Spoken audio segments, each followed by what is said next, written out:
Welcome to जी के learn. दोस्तों, हमारा आज का टॉपिक है यूनिट 5 से मध्य प्रदेश में त्रिस्तरीय पंचायती राज एवं नगरीय प्रशासन व्यवस्था। भारत में प्रतिवर्ष 24 अप्रैल को हम क्या मनाते हैं? पंचायती राज दिवस मनाते हैं। ठीक है। और 24 अप्रैल को पंचायती राज दिवस मनाए जाने का कारण है 73वां संविधान संशोधन अधिनियम 1992, जो कि 24 अप्रैल 1993 को एक्टिव हुआ था। भारत दुनिया का सबसे बड़ा लोकतंत्र है। कोई भी देश, राज्य या संस्था सही मायने में लोकतांत्रिक तभी मानी जा सकती है जब शक्तियों का उपयुक्त विकेंद्रीकरण हो, विकास का प्रवाह टॉप टू बॉटम होने की जगह बॉटम टू टॉप हो। क्योंकि जब हम टॉप टू बॉटम की बात करते हैं तो जो शक्ति होती है, जो पावर होती है, वो केंद्र के पास होती है, जिसे हम केंद्रीकरण कहते हैं। और जब हम बात करते हैं बॉटम टू टॉप, कोई चीज़ आम आदमी से सरकार के पास कोई सुझाव जाए तो वो कहलाएगा बॉटम टू टॉप, जिसमें पावर बढ़ जाती है। शासन सत्ता में उतनी पावर होती है जितनी कि एक स्थानीय निकाय के पास होती है, आम आदमी के पहुँच तक होती है। इसे कहते हैं केंद्रीकरण और विकेंद्रीकरण। पंचायती राज व्यवस्था में विकास का प्रवाह निचले स्तर से ऊपरी स्तर को लाने के लिए 2004 में पंचायती राज को एक अलग मंत्रालय का दर्जा दे दिया गया था। भारत में हम देखें अगर पंचायती राज के गठन और उसमें गांधी दर्शन का क्या प्रभाव रहा, तो भारत में पंचायती राज के गठन व उसे सशक्त मजबूत करने के लिए इसकी अवधारणा महात्मा गांधी जी ने दी थी और इन्हीं के दर्शन पर आधारित है। और गांधी जी के शब्दों में कहा जाए तो सच्चा लोकतंत्र केंद्र में बैठकर राज्य चलाने वाला नहीं होता, अपितु बल्कि यह तो गांव के प्रत्येक व्यक्ति के सहयोग से चलता है। इस आलेख में पंचायती राज व्यवस्था की त्रिस्तरीय मतलब कि 3 टियर सिस्टम जो है उसकी पृष्ठभूमि, विभिन्न समितियां, लोकतांत्रिक विकेंद्रीकरण और पंचायतों के संदर्भ में गांधी दर्शन की उपयोगिता को समझने का प्रयास किया गया है। और लोकतांत्रिक विकेंद्रीकरण की परिभाषा देखें तो लोकतांत्रिक विकेंद्रीकरण का अर्थ होता है कि शासन सत्ता को एक स्थान पर केंद्रित करने की जगह उसे स्थानीय स्तरों पर बांट दो। ठीक है, ताकि आम आदमी की उस पहुंच में रहे, वो अपने हित और अपने आवश्यकता के अनुसार उस चीज़ का यूज़ कर सके, शासन संचालन में अपना योगदान दे सके। स्वतंत्रता के पश्चात पंचायती राज की स्थापना लोकतांत्रिक विकेंद्रीकरण की अवधारणा को साकार करने के लिए उठाए गए कुछ महत्वपूर्ण कदमों में से एक थी। और 1993 में देखें तो क्या हुआ था? 73वें संविधान संशोधन 1993 में पंचायती राज व्यवस्था को संवैधानिक मान्यता मिली थी और इसका उद्देश्य था देश की करीब 2.5 लाख पंचायतों को अधिक अधिकार देना और उसे मजबूत बनाना। और यह उम्मीद की गई थी कि ग्राम पंचायतें स्थानीय ज़रूरतों के अनुसार योजनाएं बनाएंगी और उनको लागू भी करेगी। फिर हम इसका इतिहास देखें तो लॉर्ड रिपन से जुड़ा हुआ है, जो कि भारत में स्थानीय स्वशासन के जनक माने जाते हैं। स्थानीय स्वशासन को 2 भागों में बांटा गया था, एक होता है ग्रामीण स्तर, एक होता है शहरी स्तर। ग्रामीण लेवल पर हम देखें तो पंचायती राज आ जाता है और शहरी में आ जाता है नगर पालिका। 1882 में लॉर्ड रिपन ने स्थानीय स्वशासन संबंधी प्रस्ताव दिया था, जिसे स्थानीय स्वशासन संस्थाओं का मैग्ना कार्टा कहते हैं। अगर कोई पूछ ले कि ये मैग्ना कार्टा क्या होता है, तो ये एक पत्र होता है जिसमें हम अपने अधिकारों की मांग कर सकते हैं। फिर हम देखते हैं 1919 में क्या हुआ था। तो 1919 के भारत शासन अधिनियम के तहत प्रांतों में दोहरे शासन की व्यवस्था लाई गई थी, जिसके तहत स्थानीय स्वशासन को हस्तांतरित विषयों की सूची में रख दिया गया था। फिर आता है 7वीं अनुसूची में पंचायती राज को राज्य सूची में रखा गया है। और स्वतंत्रता के पश्चात 1957 में योजना आयोग, जो कि हम नीति आयोग के नाम से जाना जाता है, उसके तहत 2 चीज़ें आई थी। 1952 में क्या आया था? सामुदायिक विकास कार्यक्रम प्रोग्राम। और 1993 में आया था राष्ट्रीय विस्तार सेवा कार्यक्रम। इनके अध्ययन के लिए बलवंत राय मेहता समिति का गठन किया गया था। नवंबर 1957 में समिति ने अपनी रिपोर्ट सौंपी थी, जिसमें त्रिस्तरीय पंचायती राज व्यवस्था को लागू करने का सुझाव दिया गया था। ये ऐसे त्रिस्तरीय मतलब कि 3 लेवल, ग्राम स्तर पर ग्राम पंचायत, मध्यवर्ती स्तर पर पंचायत समिति और जिला स्तर पर जिला परिषद। 1958 में क्या हुआ था कि राष्ट्रीय विकास परिषद ने बलवंत राय मेहता समिति की सिफारिशें स्वीकार कर ली थी। और 2 अक्टूबर 1959 को क्या हुआ था कि राजस्थान के नागौर जिले के, अब ये बहुत इंपॉर्टेंट चीज़ है, क्या कि कोई गांव नहीं बताता है, ये पूछा जाता है। और बगदरी गांव में तत्कालीन प्रधानमंत्री जवाहरलाल नेहरू जी के द्वारा देश की पहली त्रिस्तरीय पंचायत का उद्घाटन किया गया था। तो पहली पंचायत का कहाँ उद्घाटन किया गया था? अगर कोई पूछे तो राजस्थान में कहाँ? तो नागौर में। नागौर जिले में कहाँ? कौन से गांव में? तो बगदरी गांव में। अब हमें मालूम है। फिर 1993 में 73वें संविधान संशोधन के माध्यम से भारत में त्रिस्तरीय पंचायती राज व्यवस्था को संवैधानिक दर्जा मिला। कब मिला? कोई पूछे तो 1993 में मिला। भारत में त्रिस्तरीय पंचायती राज व्यवस्था में क्या क्या आता है? तो ग्राम स्तर पर आती है ग्राम पंचायत, अभी हमने डायग्राम में देखा था, मध्यवर्ती स्तर पर पंचायत समिति और जिला स्तर पर जिला परिषद। फिर अगर देखें कि इसमें इसमें समितियां बनी तो कब बनी भाई साहब, तो 1957 में बलवंत राय मेहता समिति बनी थी, 1977 में अशोक मेहता समिति बनी थी, 1985 में GVK राव समिति बनी थी और 1986 में LM सिंघवी समिति बनी थी। वेरी इंपॉर्टेंट है, रट लेना। फिर आता है क्या कि 73वें संविधान संशोधन के बारे में कुछ देखते जो कि 1992 में आया था। तो इसमें भाग 9 को जोड़ा गया था संविधान में, आर्टिकल 243 से संबंधित है और मूल संविधान में भाग 9 के अंतर्गत पंचायती राज से संबंधित उपबंधों की चर्चा की गई है। किस अनुच्छेद में, तो अनुच्छेद 243 में। पंचायती राज का जो भाग 9 उसका शीर्षक है पंचायतें, जिसमें आर्टिकल 243 से 243O मतलब कि 243 से 243 तक पंचायती राज से जुड़े हुए उपबंध दिए गए हैं। और ग्राम सभा गांव के स्तर पर उन शक्तियों का उपयोग कर सकती है और वे कार्य कर सकती है जैसा कि राज्य विधानमंडल उचित समझे विनिर्धारित करे। फिर 73वें संविधान संशोधन द्वारा संविधान में 11वीं अनुसूची, जो पूछ देते हैं कि कौन सी अनुसूची जोड़ी गई थी, तो 11वीं अनुसूची जोड़ी गई थी। इसके तहत पंचायतों के अंतर्गत 29 विषयों को, कितने विषयों को, 29 सब्जेक्ट को जोड़ा गया था और एक सूची लाई गई थी। पंचायत की सभी सीटों को पंचायत के निर्वाचन क्षेत्रों से प्रत्यक्ष चुनाव के द्वारा डायरेक्ट, ठीक है, निर्वाचित व्यक्तियों से भरा जाएगा, ऐसा एक प्रावधान किया गया। इसके लिए प्रत्येक पंचायत क्षेत्र को प्रादेशिक निर्वाचन क्षेत्रों में इस प्रकार बांटा जाएगा कि निर्वाचन क्षेत्र की जो आबादी है और आवंटित क्षेत्रों की संख्या, इनका जो रेशियो है, अनुपात है, वो साध्य हो और सभी पंचायत क्षेत्रों में एक समान हो। आर्टिकल 243 घ या फिर इसको बोल रहे हैं डी, अनुसूचित जाति और जनजाति के लिए सीटों के आरक्षण की सुविधा देता है और प्रत्येक पंचायत में सीटों का आरक्षण वहाँ की आबादी के अनुपात पे ही होता है। और अनुसूचित जाति और जनजाति की महिलाओं के लिए आरक्षित सीटों की संख्या कुल आरक्षित सीटों के 1/3 से कम नहीं होनी चाहिए, ये फैक्ट है। फिर पंचायतों का कार्यकाल सभी को पता है कि 5 वर्ष का होता है। फिर आता है क्या कि लेकिन कार्यकाल पूर्ण होने के पहले भी इसे भंग किया जा सकता है और जब ये भंग होती है तो ये 6 महीने के अंदर अंदर दोबारा चुनाव करा लेने चाहिए, उससे ज़्यादा का समय लोग देते नहीं हैं। फिर 74वां संविधान संशोधन आता है जो कि 1992 के द्वारा, इसमें बात की गई है नगर पालिकाओं को संवैधानिक दर्जा देने की और इसमें भाग 9 का क जोड़ा गया, उसमें भाग 9 जोड़ा गया था, इसमें 9 का क जोड़ा गया है, ठीक है। एक्टिव कब हुआ, 1 जून 1993 से। अनुच्छेद 243 के ता से लेके अनुच्छेद 243 या 6 तक, मतलब कि आर्टिकल 243 से लेके आर्टिकल 243 तक है ये, और इसमें नगर पालिकाओं के उपबंध बताए गए हैं। और संविधान के अनुच्छेद 243 था, मतलब कि क्यू में नगर पालिकाओं के 3 लेवल की बात की गई है, जिसको हमने फिर से डायग्राम से समझा है। ये डायग्राम सेम रहेगा हर जगह समझने के लिए। फिर इसमें क्या बोला कि गांव से शहरों में गठित करने के लिए नगर पंचायत, ठीक है, नगर पालिका परिषद छोटे शहरों या लघु नगरीय क्षेत्रों में गठित की जाती है और नगर निगम गठित की जाती है हमारी बड़े नगरीय क्षेत्रों में या फिर महानगरों में। इम्पॉर्टेंट फैक्ट क्या है कि इसी के द्वारा संविधान में 12वीं अनुसूची को जोड़ा गया था, जिसमें नगर पालिकाओं के लिए 18 सब्जेक्ट जोड़े गए, ठीक है, एक सूची डिसाइड की गई। फिर नगर पालिका की सभी सीटों को नगर पालिका क्षेत्रों में प्रत्यक्ष निर्वाचन डायरेक्ट से चुने गए व्यक्तियों के द्वारा भरा जाता है और प्रत्येक नगर पालिका में अनुसूचित जातियों और जनजातियों हेतु सीटें आरक्षित की जाएंगी। आरक्षित सीटों की संख्या 1/3 से कम नहीं होगी, वही सब चीज़ें। और राज्य का विधानमंडल विधि द्वारा नगर पालिकाओं को कर, मतलब कि टैक्स लगाने और ऐसे करों, शुल्कों, टोल, फीस आदि को उचित तरीके से एकत्र करने हेतु प्राधिकृत कर सकता है।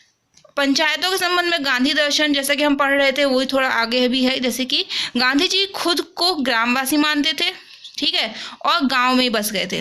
ब्रिटिश सरकार द्वारा रचा गया षड्यंत्र था कि गांव को पराश्रित बना दो भाई, तो गांधी जी इस षड्यंत्र को पहले से ही भांप गए और उनके अनुसार ग्राम उत्थान, ग्रामवासियों की ग्राम उत्थान में क्या क्या शामिल है, तो शारीरिक, आर्थिक, सामाजिक, नैतिक स्थिति में सुधार लाना गाँव वालों की, यही सभी रोगों की एक दवा थी। मतलब कि ग्राम उत्थान ही एक दवा है। अनुच्छेद 40 बहुत इंपॉर्टेंट है, आया हुआ है कई एग्जाम्स में। क्या कि संविधान के भाग 4 राज्य के नीति निर्देशक सिद्धांत DPSP है ना, directive principle of state policy, जो कि आयरलैंड के संविधान से प्रेरित है। उधार नहीं लेते हम कुछ, हम प्रेरित होते हैं, ठीक है। इसमें अनुच्छेद 40 में गांधी जी की कल्पना के अनुसार ही ग्राम पंचायतों के संगठन की व्यवस्था की गई है। अनुच्छेद 40 फैक्ट क्या है कि गांधी जी पंचायत को अधिकार भोगने वाली संस्था ना बनाकर, भैया कि हम सुख काट रहे हैं, नहीं, सद्भाव जागृत करने वाली रचनात्मक संस्था के रूप में डेवलप करना चाहते थे। उनका यह मत था कि ऐसी संस्था गांव में सुधार का वातावरण पैदा कर सकती है। पंचायती राज की सफलता में कुछ चुनौतियां भी थी, जैसे कि पंचायतों के पास वित्त प्राप्ति का कोई मजबूत आधार नहीं है। उन्हें वित्त के लिए राज्य सरकारों पर डिपेंड रहना पड़ता है। ज्ञात है कि राज्य सरकारों द्वारा उपलब्ध कराया गया वित्त किसी विशेष मद में खर्च करने के लिए ही होता है। और इम्पोर्टेंट क्या है कि कई राज्यों में पंचायतों का निर्वाचन नियत समय पर हो ही नहीं पाता। और ये सब चुनौतियाँ हैं जो कि हमें फेस करनी पड़ती है, जैसे कि क्षेत्रीय राजनीतिक संगठन पंचायतों के मामलों में हस्तक्षेप करते हैं, जिससे उनके कार्य और निर्णय प्रभावित होते हैं, असर पड़ता है उन पर। और कई पंचायतों में जहाँ पे महिला प्रमुख तो होती है, लेकिन वहाँ उनके ऊपर किसी पुरुष हिस्सेदार के आदेश पर ही कार्य होता है और महिला के और नाम मात्र की प्रमुख रह जाती हैं। ऐसा होना नहीं चाहिए। खैर, इससे पंचायतों में महिला आरक्षण का उद्देश्य नकारात्मक नेगेटिव इफेक्ट पड़ता है। और इस व्यवस्था में कई बार पंचायतों के निर्वाचित सदस्य एवं राज्य द्वारा नियुक्त पदाधिकारियों के बीच सामंजस्य बनाना मुश्किल हो जाता है, जिससे कि पंचायतों का विकास पे प्रभाव पड़ता है और वो डेवलप नहीं हो पाती। फिर पंचायत राज व्यवस्था को मजबूती देने के लिए भी हमारे पास उपाय हैं। अब चुनौती है तो मजबूती भी देनी पड़ेगी, जैसे कि पंचायती राज संस्थाओं को टैक्स लगाने के कुछ व्यापक अधिकार मिलने चाहिए, है ना। ये सब उपाय हैं जो होना चाहिए। पंचायती राज संस्थाएं खुद अपने वित्तीय साधनों में वृद्धि करें। ऐसी कौन सी वित्त आयोग ने पंचायतों के वित्त आवंटन में बढ़ोतरी की थी अभी तक की, 12वीं, 13वीं, 14वीं या 15वीं? तो इसका आंसर है 14वें वित्त आयोग ने पंचायतों के वित्त आवंटन में बढ़ोतरी की थी। अब कोई पूछ ले कि भैया 14वें वित्त आयोग में अध्यक्ष कौन थे, तो ये थे YV रेड्डी, जिनको हम जानते हैं यागा वेणुगोपाल रेड्डी जी के नाम से। 2015 से लेकर 2020 तक थे YV रेड्डी। अब अगर कोई पूछ लेता है कि भैया 15वें मतलब कि वर्तमान वित्त आयोग के अध्यक्ष कौन है, तो वो है NK सिंह। ये कब बने थे? 2020 से बने थे। कब तक रहेंगे? 2025 तक रहेंगे। अब हम एक बार इसकी क्विकली लिस्ट है उस पर भी ध्यान दे ही देते हैं। एक्स्ट्रा फैक्ट है वैसे ये कि वित्त आयोग के अध्यक्षों की सूची। वित्त आयोग पहला वित्त आयोग के अध्यक्ष थे क्षितिज चंद्र नियोगी, जिनको हम जानते हैं KC नियोगी के नाम से, और 1952 से 1957 तक थे। और दूसरे थे कस्तूरी रंगा संथानम, ये थे 1957 से 62 तक। तीसरे थे AK चंदा, ये थे 1962 से 66 तक। चौथे थे PV राजा मन्नार, जिनको हम जानते हैं पाकला वेंकटरमन राव के नाम से, और 1966 से 69 तक थे। पांचवें थे महावीर त्यागी जी, ये 69 से 74 तक थे। छठवें ब्रह्मानंदन रेड्डी जी 74 से 79 तक। सातवें JM शैलट 79 से 84 तक। आठवें YV चौहान, और ये थे 84 से 89 तक। नौवें NKP सालवे, ये थे 89 से 95 तक। 10वें कृष्ण चंद्र पंत 95 से 2000 तक। 11वें आए डॉक्टर अली मोहम्मद खुसरो 2000 से 2005। 12वें चक्रवर्ती रंगाराजन 2005 से 2010। 13वें विजय L केलकर 2010 से 2015। 14वें हम देख ही चुके हैं YV रेड्डी, और 15वें NK सिंह। कुछ इंपॉर्टेंट फैक्ट भी है, जैसे कि भारतीय संविधान के भाग 12 के अनुच्छेद 280 में वित्त आयोग का वर्णन किया गया है। और यह कैसा निकाय है? यह एक संवैधानिक और अर्धन्यायिक निकाय है। निकाय मतलब बॉडी होता है। मध्य प्रदेश में अगर हम पंचायती राज की बात करें तो अब मेन टॉपिक स्टार्ट हुआ है, जो कि बटा हुआ है ग्राम पंचायत, जनपद पंचायत और जिला पंचायत में। इसके तो हम केवल इंपॉर्टेंट फैक्ट देखेंगे जो पूछे जाते हैं, जैसे कि 1907 में क्या हुआ था, तो दतिया नगर पालिका का गठन किया गया था, ठीक है। और 2 अक्टूबर 1952 में ग्रामीण विकास के लिए सामुदायिक विकास कार्यक्रम चलाया गया था। 2 अक्टूबर 1959 को क्या हुआ था, 1959 को नागौर राजस्थान पहला राज्य बना, जो कि पंचायती राज मतलब राजस्थान पहला राज्य बना जिसने पंचायती राज की व्यवस्था की शुरुआत की थी। 1959 में क्या हुआ था कि पंचायती राज की शुरुआत आंध्र प्रदेश ने की थी, ठीक है। इसी समय पंचायती राज की शुरुआत आंध्र प्रदेश ने भी की थी। और मध्य प्रदेश के पूर्व महाकौशल, मध्य प्रदेश गठन के पूर्व महाकौशल, मध्य भारत, विंध्य प्रदेश, भोपाल और सिरोंज में अलग अलग पंचायती राज व्यवस्था लागू थी। महाकौशल में पंचायती राज व्यवस्था को देखें तो सेंट्रल प्रोविंस एवं बरार पंचायती राज अधिनियम 1946 के अनुसार थी। इसमें प्रावधान था कि ग्राम पंचायतों का प्रथम गठन पंचों के मनोनयन द्वारा हो, ना कि निर्वाचन के द्वारा। 1948 में क्या हुआ कि अधिनियम के तहत महाकौशल में 1948 के अधिनियम के तहत महाकौशल में हर तहसील में जनपद सभाओं की स्थापना की गई। इस प्रकार महाकौशल क्षेत्र में तहसील स्तर पर जनपद सभाएं आ गई थी, ग्राम स्तर पर ग्राम पंचायतें बन गई थी, न्याय स्तर पर न्याय पंचायतें, आदिम जाति बाहुल्य क्षेत्र में आदिम जाति पंचायतें बन गई थी, और जिला स्तर पर परगना पंचायतों की व्यवस्था की गई थी। 1929 में क्या था कि मध्य भारत में इंदौर, ग्वालियर और नरसिंहगढ़ पंचायतों की स्थापना हुई थी। ग्वालियर रियासत में ग्राम पंचायतें, परगना बोर्ड, जिला बोर्ड की अत्यंत सुगठित व्यवस्था थी। ठीक है। फिर 28 मई 1948 को मध्य भारत राज्य की स्थापना हुई, जिसमें ग्वालियर, इंदौर, मालवा संयुक्त प्रांत को मिलाकर स्थापना की गई थी। और मध्य भारत में क्या हुआ कि जिला स्तर पे मंडल पंचायतें, खंड स्तर पे केंद्र पंचायतें और ग्राम स्तर पे ग्राम पंचायतों की स्थापना की गई। 1948 में मध्य प्रदेश के अस्तित्व में आने के बाद 1949 में ग्राम पंचायतों का अध्यादेश द्वारा ग्राम पंचायतों के गठन का प्रावधान किया गया। 1962 में क्या हुआ कि सर्वप्रथम पंचायत अधिनियम बना। ठीक है। फिर 1992 में 73वें संविधान संशोधन लागू हुआ। 30 दिसंबर 1993 को मध्य प्रदेश में मध्य प्रदेश पंचायती राज अधिनियम 1993 रखा गया था, जो कि 25 जनवरी 1994 को मध्य प्रदेश में लागू हुआ था। 25 जनवरी को मतदाता दिवस मनाते हैं हम। और विधिवत पंचायती राज प्रारंभ करने वाला भारत का पहला राज्य 1994 में मध्य प्रदेश बना। राज्य निर्वाचन आयोग के प्रथम अध्यक्ष श्री M.V. लोहानी थे। और पंचायत राज की बात करें तो उसमें 29 विषय सम्मिलित हैं। जिस खंड या क्षेत्र में अनुसूचित जाति जनजाति की जनसंख्या 50% से कम हो, वहाँ 25% सरपंच और अन्य पिछड़ा वर्ग OBC के लिए सेफ रहता है। और हम बात करते हैं कि जिस जिले में अनुसूचित जाति जनजाति की जनसंख्या 50% से कम है, वहाँ 25% जनपद अध्यक्षों और अध्यक्षों के पद तथा अन्य पिछड़ों वर्ग मतलब कि OBC के लिए आरक्षित होते हैं।